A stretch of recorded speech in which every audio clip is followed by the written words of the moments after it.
Deuxième exercice, on va isoler les fessiers avec le hip thrust. Alors moi je vais utiliser la machine, mais tous les salles ne l'ont pas, donc ça marche aussi bien avec la barre libre. Très souvent sur Insta, il y en a qui me demandent pourquoi est-ce que on met pas le même poids sur la machine à hip thrust qu'à la barre. Effectivement à la barre on va pouvoir mettre beaucoup plus lourd en termes de disque, tout simplement parce que le poids il est ici au niveau de la hanche, alors que là sur cette machine vous voyez il y a un bras de levier, le poids il est à 3 km devant, ce qui augmente la résistance, donc pour la même résistance en fait on devra mettre moins de poids. Mais ça veut pas dire que c'est moins efficace, pas du tout. Ce qui compte c'est vraiment la résistance, enfin, en tout cas la tension mécanique qu'on va avoir au niveau de la hanche. Donc je vais commencer avec un poids intermédiaire. Donc un poids intermédiaire, moi sur la machine je mets 20 kg, sachant que la machine fait environ 20 kg aussi, ça nous fait une petite série de chauffe à 40 kg. Bien sûr ne mettez pas les mêmes charges que moi, hein. Les charges vont vraiment dépendre de chacun de votre niveau. Et si je vous donne un exemple, moi ma série de chauffe à la barre elle va être à 100 kg. Donc vous voyez on n'est pas du tout sur les mêmes poids. Si vous n'avez pas cette machine, encore une fois, et si vous préférez aussi le hip thrust à la barre libre, c'est le même mouvement. Donc je me place.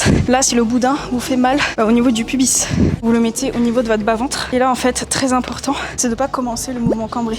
Il va falloir, hop là, rentrer le bassin, arrondir le bas du dos et serrer les fesses et avoir le menton collé à la poitrine durant tout le mouvement. Je veux pas avoir ça, sinon vous allez être comme ça. C'est votre bas du dos qui va prendre et c'est pas bon. Donc voilà, je m'enroule entre guillemets, je place bien le boudin là où ça me fait pas mal. J'inspire. Je monte, j'enlève la cale et je commence ma petite série de chauffe, donc 5 répétitions. Je contracte à fond le fessier, je souffle, je monte à fond.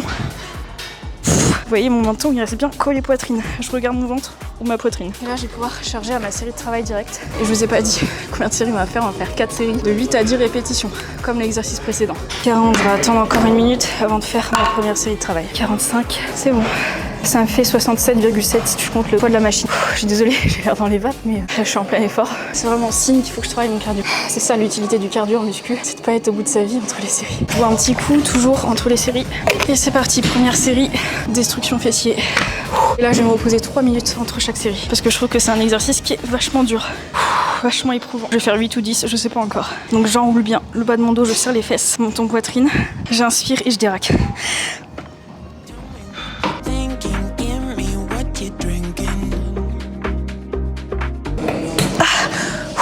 3 minutes de repos, mais je vais pouvoir mettre un peu plus lourd parce que j'ai fait 10.